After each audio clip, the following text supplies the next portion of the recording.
Su Ping pun datang untuk menyambut tim Universitas Modu, menyapa Ling Xuang, lalu mempersilahkan mereka untuk lewat sini. Mereka telah menyiapkan perjamuan makan siang yang mewah untuk semua orang, dan Ling Xuang mengapresiasi hal tersebut.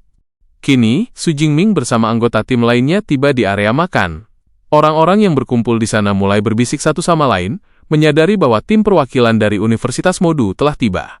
Seorang wanita berkomentar bahwa kapten tim yang berjalan di depan, seorang pengguna kemampuan rang S dari Universitas Modu, terlihat sangat tampan. Temannya menimpali bahwa pria itu hanya mengandalkan wajah, sambil menegaskan bahwa dia baru berada di puncak level 3, sehingga jelas-jelas hanya dimanfaatkan sebagai alat promosi oleh Universitas Modu. Mendengar ucapan itu, Shen Dongling memberitahu Su Jingming bahwa orang-orang sedang meremehkannya, namun Su Jingming memilih untuk tidak mempedulikannya. Justru, Su Jingming merasa situasi ini bagus, karena membuat segalanya menjadi lebih menarik. Tiba-tiba seseorang menghampiri Su Jingming, dan memperkenalkan dirinya sebagai Wang Qi, kapten tim Universitas Jingda, seraya menebak bahwa Su Jingming adalah kapten dari Universitas Modu. Su Jingming menyambut sapaan itu dengan ramah, sambil berjabat tangan dengan Wang Qi. Wang Qi menyatakan bahwa ia sudah lama mendengar tentang Su Jingming, lalu menambahkan bahwa mereka akan bertemu lagi di upacara pembukaan besok. Wang Qi kemudian berpamitan pergi. Yao Fang menyebut bahwa Wang Qi sangat arogan, seraya menyoroti betapa percayanya pria itu mampu mengalahkan Universitas Modu. Shen Dongling menjelaskan bahwa menurut data, Wang Qi memiliki kemampuan sudo tingkat S bernama Heavenly Meteor Earth. Terlebih lagi, karena dia sudah berada di puncak level 4, cukup wajar jika dia bersikap agak sombong. Meski begitu, Yao Fang tetap tidak terima. Yao Fang menganggap sangat naif jika Wang Qi merasa yakin bisa mengalahkan Universitas Modu lagi hanya karena pernah menang sekali, lalu berjanji akan menunjukkan siapa yang berkuasa begitu pertandingan dimulai. Su Jingming meminta mereka berhenti berdebat dan mengajak semua orang untuk makan terlebih dahulu, sambil menyebutkan bahwa ia harus segera pergi ke stasiun kereta cepat untuk menjemput seseorang. Sementara itu, di stasiun kereta cepat, sebuah pengumuman berkumandang memberitahukan bahwa kereta nomor K312 akan segera tiba di pemberhentian terakhirnya di kota Qingshu, mengimbau para penumpang untuk membawa barang bawaan, menjaga keselamatan, dan turun secara teratur. Melangkah keluar dari kereta, Tang Qi merasa bahwa kota Qingshu ternyata sangat indah. Meng Di menyetujui ucapan Tang Qi, sambil menuturkan bahwa ini adalah salah satu stasiun kereta cepat terindah yang pernah ia lihat. Tang Qi menambahkan bahwa pelayanannya juga sangat baik, dengan pemandu di mana-mana. Namun, saat melihat sekeliling, ia bertanya-tanya di mana keberadaan Su Jingming dan apakah dia sudah sampai. Di saat yang sama, seorang pemuda mendadak mendekati Tang Qi, dan menanyakan apakah ia boleh meminta nomor teleponnya. Tang Qi menolak secara halus, menegaskan bahwa ia tidak suka memberikan nomor teleponnya kepada orang yang tidak dikenal. Teman dari pemuda itu tertawa mendengar penolakan tersebut, menyebutnya sebagai jawaban yang sangat menohok. Ia menggoda bahwa Keliang yang tampan pun bisa ditolak, sementara rekan tim wanita mereka menimpali bahwa kejadian ini sangat lucu, dan ia harus menceritakannya kepada kapten mereka nanti. Keliang tampak sangat marah melihat sikap Tang Qi, menyebutnya wanita yang sok suci. Ia merasa Tang Qi seharusnya bersyukur karena ia sudi meminta nomor teleponnya, sehingga situasi ini membuatnya sangat jengkel. Zhao Mingyang langsung bereaksi dan bertanya kepada Keliang apa yang baru saja dia katakan. Keliang terkejut karena ada yang berani ikut campur, seraya mempertanyakan, apakah mereka tahu siapa dirinya sampai berani bicara seperti itu kepadanya. Memperhatikan auranya, Zhao Mingyang menyadari bahwa Keliang berada di puncak level 3, setara dengan mentor. Sementara itu, orang-orang di sekitar mengenali bahwa mereka adalah rombongan dari Universitas Ability Baishan. Orang lain membenarkan hal itu, menunjuk bahwa pemuda berbaju putih di depan adalah wakil kapten mereka yang bernama Keliang. Orang-orang pun bertanya-tanya, apakah pertikaian akan meletus. Tang Qi meminta Zhao Mingyang untuk merelakannya dan pergi, mengimbau agar tidak perlu mempedulikan orang seperti itu. Seorang anggota Universitas Baishan kemudian mengingatkan Keliang bahwa tujuan utama mereka di sini adalah mengikuti liga, mendesaknya agar tidak membuat keributan yang bisa merusak nama baik universitas mereka.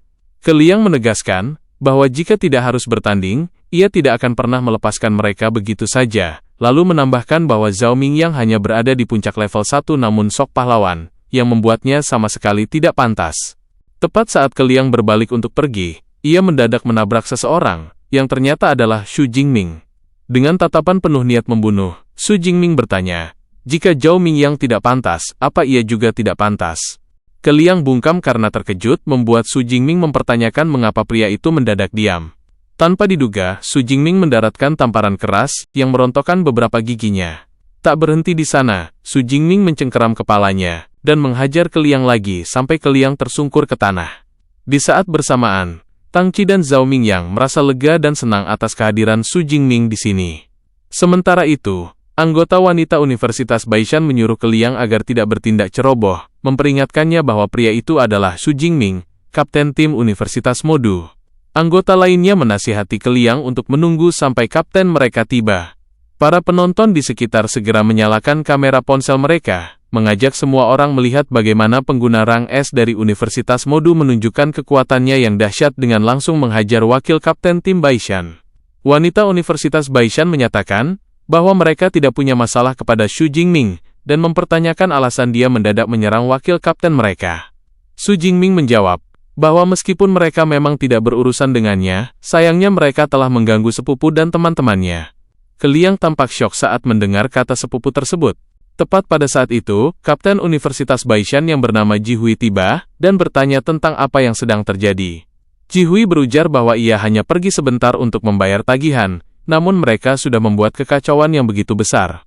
Wanita Universitas Baishan itu tampak lega, karena kapten mereka akhirnya datang. Ji Hui langsung menatap tajam ke arah Su Jingming, menyatakan bahwa ia tahu siapa Su Jingming sebenarnya. Ji Hui mengakui bahwa pihaknya lah yang memulai masalah, namun menegaskan bahwa karena mereka semua adalah tim peserta liga, tindakan Su Jingming sudah keterlaluan. Su Jingming secara tiba-tiba menanyakan universitas mana yang mereka wakili. Ji Hui membatin bahwa Su Jingming memukul mereka tanpa tahu dari universitas mana mereka berasal, menunjukkan rasa tidak menghargai yang amat sangat terhadap Universitas Baishan. Ji Hui pun memperkenalkan diri sebagai kapten Universitas Baishan, serta mengingatkan Su Jingming bahwa menurut aturan liga, terlibat perkelahian di luar arena akan membuatnya didiskualifikasi. Ji Hui memperingatkan bahwa kecuali Su Jingming meminta maaf kepada ke Liang, ia akan melaporkannya ke Biro Pendidikan. Su Jingming dengan santai menantang Ji Hui untuk melaporkannya sebanyak yang dia mau. Ji Hui semakin kesal melihat betapa tidak bisa diajak kompromi sikap Su Jingming. Ji Hui pun bergegas menyuruh anggota timnya untuk pergi. Setelahnya, Tang Qi bertanya apakah kejadian ini akan menimbulkan masalah. Su Jingming menyuruh Tang Qi untuk tetap tenang, menerangkan bahwa posisi mereka berada di pihak yang benar. Su Jingming menambahkan bahwa pihak penyelenggara tidak akan mendiskualifikasi siapapun hanya karena masalah sepele seperti ini. Sementara itu, seorang anggota Baishan bertanya kepada Ji Hui apakah mereka menyerah begitu saja, dan apakah mereka benar-benar akan melaporkannya. Ji Hui menanggapi masalah laporan tersebut, menjelaskan bahwa ia hanya berniat menggertak. Ji Hui menyoroti bahwa Universitas Modu adalah tim unggulan teratas di liga, sehingga tidak mungkin kualifikasi mereka dibatalkan hanya gara-gara masalah seperti ini. Selain itu, Ji Hui merasa urusan ini masih jauh dari kata selesai, mengingat Su Jingming bukanlah tipe orang yang akan melepaskan mereka begitu saja. Ke Liang menyebut Su Jingming sebagai monster, mengeluh bahwa meski dirinya sudah babak belur, Su Jingming masih belum puas, serta bertanya-tanya apakah pria itu akan membalas dendam secara diam-diam. Ji Hui tidak setuju, menjelaskan bahwa ia jauh lebih takut jika Su Jingming melancarkan aksi balas dendam di dalam arena saat pertandingan nanti. Anggota lainnya setuju, dan si wanita menyatakan bahwa ini adalah kabar buruk, mereka akan dihajar habis-habisan oleh Universitas Modu. Para anggota tim menjadi sangat marah pada Ke Liang, karena telah membawa petaka bagi mereka semua. Ke Liang berdoa memohon perlindungan Tuhan, berharap agar mereka tidak satu grup dengan Universitas Modu saat pembagian pertandingan. Ji Hui menuturkan bahwa sama sekali tidak mudah bagi mereka untuk mencapai posisi 10 besar. Ji Hui meminta Wang Ming untuk menjadi pemain pengganti Ke Liang. Jika Ke Liang terluka parah besok, Wang Ming akan maju bertanding menggantikannya. Wang Ming pun mengerti. Ke Liang pun bertanya kepada Ji Hui apakah situasinya benar-benar separah itu. Ji Hui bertanya balik kepada Ke Liang, apakah dia baru merasa takut sekarang. Ji Hui kemudian menyuruh Ke Liang diam, sambil berharap agar para anggota Universitas Modu tidak terlalu kejam nantinya.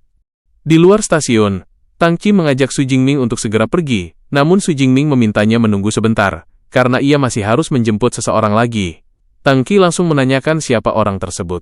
Su Jingming mengungkapkan bahwa orang itu adalah pacarnya. Tang Qi dan yang lainnya terkejut mendengar hal itu, lalu Tang Qi menyampaikan rasa penasarannya tentang seberapa cantiknya pacar Su Jingming. Meng Di menebak bahwa gadis itu pasti sosok yang tinggi, mempesona dan berkaki jenjang. Tidak lama kemudian, kedua gadis itu pun tiba. Su Jingming memperkenalkan Song Kyuyun sebagai pacarnya dan temannya, Ki Donghia sebagai teman sekamar Song Kyuyun. Saat tiba, Song Kyuyun bertanya kepada Su Jingming siapa orang-orang ini. Su Jingming memberitahu Song Kyuyun bahwa ini adalah sepupunya, Tang Qi, beserta teman-temannya dari kota Jiang, Zhao Mingyang dan Meng Di. Tang Qi secara spontan memuji kecantikan Song Kyuyun. Meng Di menuturkan bahwa tebakannya tepat mengenai pacar Su Jingming yang merupakan gadis memesona berkaki jenjang. Song Kyuyun membalas bahwa Tang Qi juga sangat cantik, lalu memberikan mereka hadiah sebagai salam perkenalan. Di dalamnya terdapat sumber daya latihan Rang B, yang ia sebut tidak terlalu mahal, seraya berharap benda ini bisa berguna bagi Tang Qi dan teman-temannya. Zhao Mingyang pun mempertanyakan apakah sumber daya latihan Rang B benar-benar bisa dianggap murah, mengingat harganya setidaknya mencapai 5 hingga 6 juta. Su Jingming kemudian mengatakan bahwa karena semua orang sudah berkumpul, mereka bisa menuju hotel untuk menaruh barang bawaan. Su Jingming bertanya di mana Tang Qi dan yang lainnya menginap agar ia bisa mengantar mereka ke sana terlebih dahulu. Tang Qi menyebutkan bahwa hotel mereka berada di dekat stasiun kereta cepat, sekitar 1 kilometer jauhnya. Su Jingming terkejut mendengarnya, menyoroti bahwa lokasinya cukup jauh dari stadion, namun ia bisa memaklumi karena liga ini sangat populer dan hotel-hotel di dekat stadion sudah penuh dipesan. Song Kyuyun menyatakan bahwa menginap di dekat stasiun kereta cepat sangatlah tidak praktis. Song Kyuyun menyebutkan bahwa ia kebetulan memiliki beberapa villa di dekat stadion, mengundang Tang Qi dan rombongannya untuk menginap di sana jika tidak keberatan, karena akan jauh lebih praktis. Zhao Mingyang membatin bahwa Xingzhou adalah kota besar, tempat villa berharga ratusan juta dan tidak mudah dibeli meskipun memiliki uang. Zhao Mingyang bertanya-tanya, siapa sebenarnya pacar Su Jingming, merasa bahwa wanita itu jelas bukan orang sembarangan. Tang Qi meminta maaf karena telah merepotkan. Song Kyuyun menenangkannya, bahwa sepupu Su Jingming adalah sepupunya juga, jadi hal ini sama sekali tidak merepotkan. Song Kyuyun kemudian menelepon Paman Hua, memintanya untuk membawa kendaraan ke sini. Tidak lama kemudian, beberapa mobil mewah tiba untuk menjemput mereka, dan para pengemudinya memberi salam kepada Song Kyuyun. Mengamati hal itu, Zhao Mingyang merasa heran tak percaya, menyadari bahwa para pengemudi itu setidaknya merupakan pengguna ability puncak level 3. Meng Di menyadari bahwa jika satu saja dari 4 pengguna ability ini ditempatkan di kota Jiang, mereka akan menjadi sosok yang sangat berpengaruh. Song Kyuyun mengajak mereka untuk tidak hanya berdiri di sana, mengundang Tang Qi masuk ke mobil, karena Paman Hua dan yang lainnya akan mengantar mereka. Tang Qi pun menurut dan segera masuk ke dalam mobil. Song Kyuyun kemudian bertanya pelan kepada Su Jingming, apakah ia bertindak dengan baik tadi.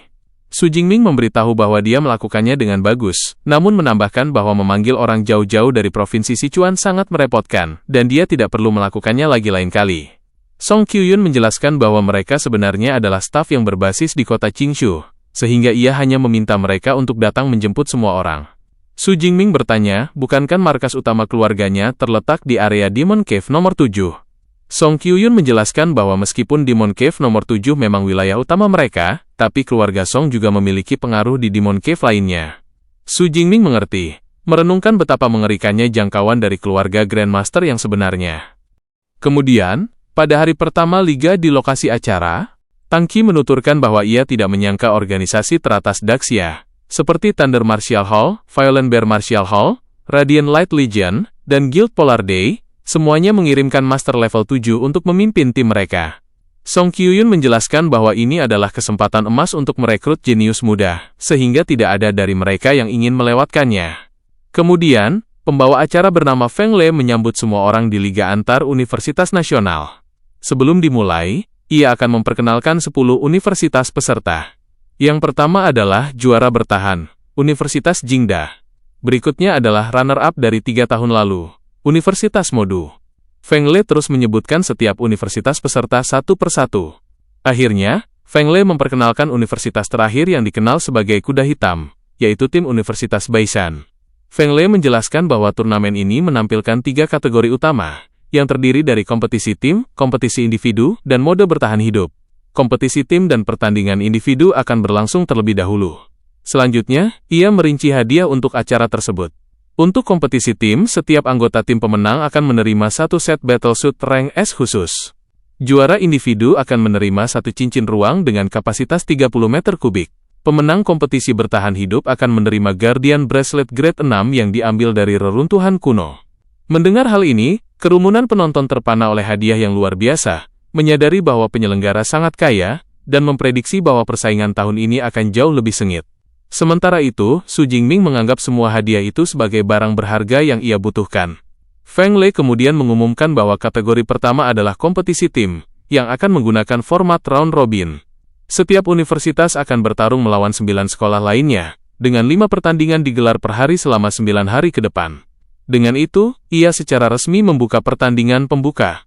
Pertandingan pertama yang terundi adalah Universitas Modu melawan Universitas Baishan. Feng Lei menjelaskan bahwa jika seorang peserta berada dalam bahaya kritis, sistem AI akan mengaktifkan perisai pelindung, meskipun hal ini secara otomatis membuat peserta tereliminasi, sebelum akhirnya mengundang kedua tim untuk naik ke arena. Para penonton pun bersemangat karena Universitas Modu bertarung di pertandingan paling awal, tidak sabar ingin melihat kekuatan dari Awakener Ability Rank S asal Modu. Namun, beberapa penonton merasa dia mungkin tidak sekuat itu, mengingat dia baru berada di puncak level 3. Kongxi menuturkan bahwa menghadapi Universitas Baishan di pertandingan pertama, sepertinya keberuntungan mereka cukup bagus. Sementara itu, Keliang bertanya kepada Jihui apakah ia boleh duduk di bangku cadangan saja.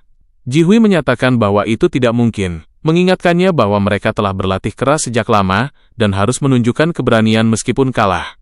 Anggota lainnya setuju, menegaskan bahwa mereka harus menunjukkan kemampuan terbaik tanpa memedulikan hasil akhirnya. Mereka mendesak Jihui untuk memimpin mereka ke panggung. Keliang dengan enggan menurut saat mereka melangkah maju. Saat semua peserta di atas arena, para penonton mendapati bahwa Yao Fang dari Universitas Modu telah mencapai menengah level 4, yang berarti Modu memiliki 2 petarung tingkat menengah level 4, 2 petarung tingkat rendah level 4, dan 1 petarung puncak level 3. Mereka merasa kasihan pada Universitas Baishan yang hanya memiliki 1 petarung tingkat menengah level 4 sementara sisanya adalah puncak level 3, mengibaratkannya seperti seorang pemain pro yang membawa beban dalam tim. Pembawa acara pun kemudian memulai hitungan mundur untuk pertandingan. Yao Fang bertanya kepada Su Jingming formasi apa yang harus mereka gunakan untuk pertarungan ini. Su Jingming menyatakan bahwa tidak perlu formasi untuk melawan musuh seperti mereka. Seketika, Su Jingming melangkah maju sendirian. Terkejut dengan tindakan ini, penonton bertanya-tanya mengapa rang S dari Universitas Modu keluar dari formasi, mempertanyakan apakah dia memang sesembrono ini, dan memprediksi kekalahannya. Melihat kesempatan ini, Jihui menegaskan bahwa keputusan Su Jingming yang keluar dari formasi memberi mereka peluang emas, lalu memerintahkan Keliang dan Malong untuk maju bersamanya, sementara Laoli dan Lawang memberikan dukungan sihir jarak jauh serta buff.